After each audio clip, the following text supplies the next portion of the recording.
Austin. My name is Lisa Marie Contaldi.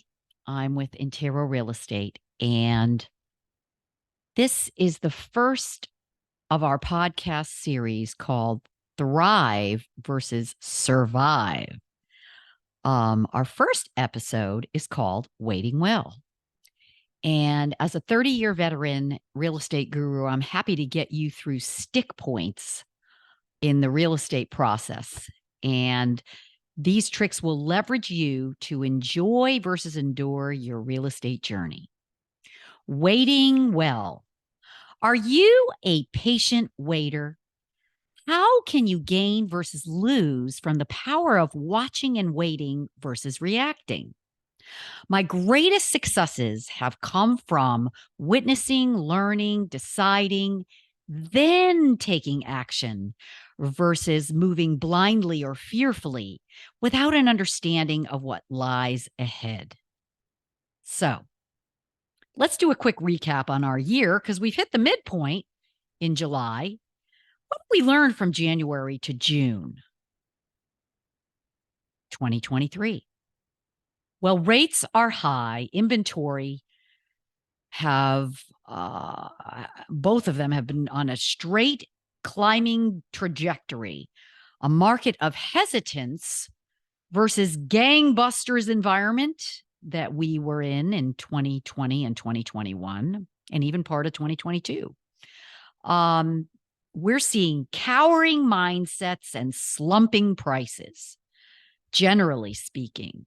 Buyers are still shopping and making offers too low, generally speaking. But so many ready, able, and willing buyers are shopping. They are hookable. So now I want to flash us back to what we call the unicorn years, as my friends at KCM share. These are unusual years, 2020 and 21, where just anomalies occurred in our marketplace. What happened during these years? Government quarantines, monetary policy that put money into the market and into our economy versus now where money is very tight and costly. And our rates are extremely high comparison to the 2 and 3% that we saw. There was a fiscal policy that sent paychecks to people and remote work, which sent folks into the marketplace to buy more home for their money. And so people were living on the outskirts of town versus just in the city. And so that's what's caused a blip in the market. But what we want you to understand is that these are unusual years and they are not the norm. And I'm going to explain that more to you in this podcast. Question I want to ask is, what is your game plan?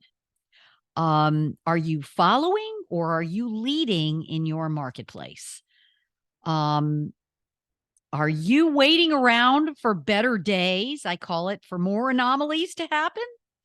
I think it's important that we think about a couple of steps that might lead you to a more successful outcome. 1, timing. Waiting well is about timing. There's truth to what we call right timing. But what I'm talking about is your timing for selling and moving. And when I visit with a seller for the first time, the first question I ask is, when and why are you moving? Because the speed of sale that you require will affect your future success. The speed at which a market is moving is not the only predictor of success. So I want you to see how those two things are hand in hand. The contextual factors are also important. How is the economy? What is the labor market in an area? Are there high or low interest rates? And is there a high inventory already? This influences home sales, but it does not predict what will happen exactly. Have you ever shopped for something personal and You've had many, many, many alternatives, but only one is just right for you. So I want you to think about that when you imagine a buyer coming to your home. What is magical about your home compared to others? This is very, very important in how we approach marketing a home. I also want to talk about sales activity. Number 4, where is it? Buyers have dumbed their sales prices down for affordability issues. It doesn't necessarily mean you've lost your equity. This translates into a lower average and median price that we have seen, and that's what's quoting in the marketplace. Lower prices, higher inventory. But the reason for it is because people are buying homes that are more affordable because rates are at 6%, 7%. Are buyers still out there? Well, we've seen rates between 6 and 7% for about 10 months now. Heck yeah, buyers are still out there. Fewer people can qualify, forcing purchasers to buy less expensive homes.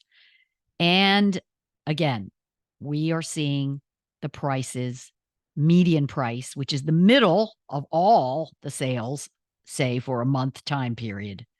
And those prices are declining. Number 6, we want to talk about statistics that affect you. We don't only want to talk about national or citywide statistics that are so very broad.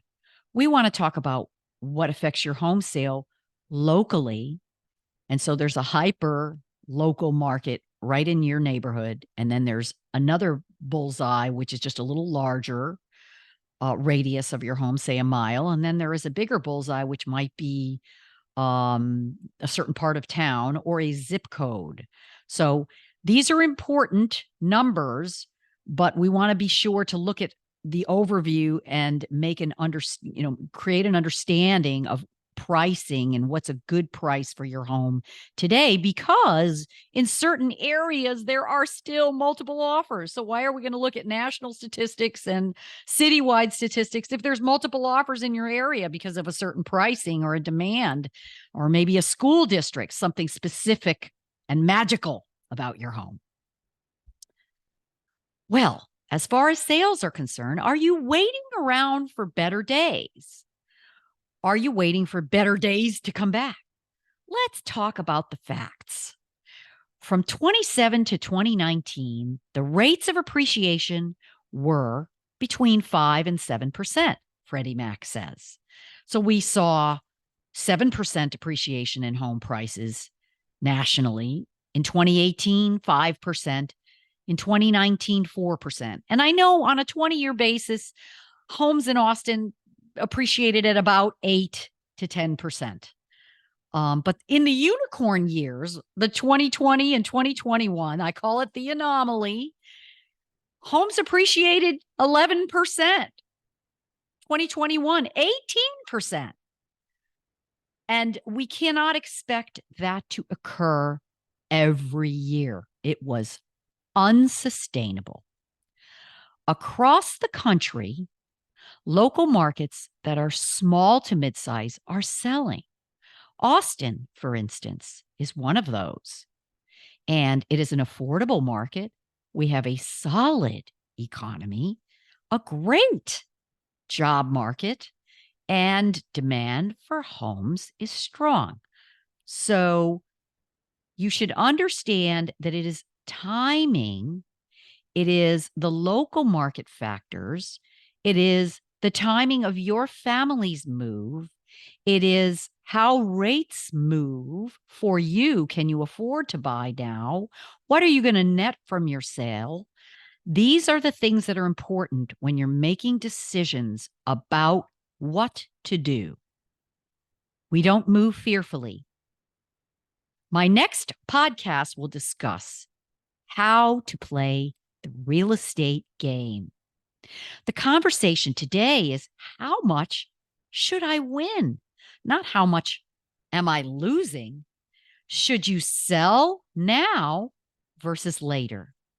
So See you soon.